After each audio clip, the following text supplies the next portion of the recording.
En vanoggend wil ek vir julle 'n vraag vra en die vraag is: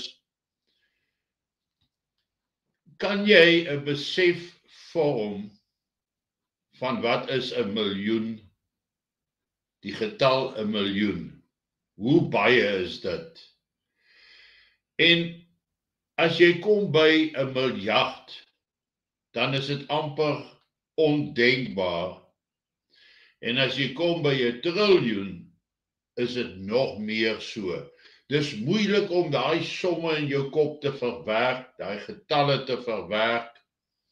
Selfs al het jy gestudeer, gegradueer, bly die konsep van groot getalle nog altyd 'n moeilike ene. Behalwe vir ons regering. Dis my interessant dat die regering die afgelope boekjaar ongeveer 200 miljoen rand gespandeer het op reis en verblyf.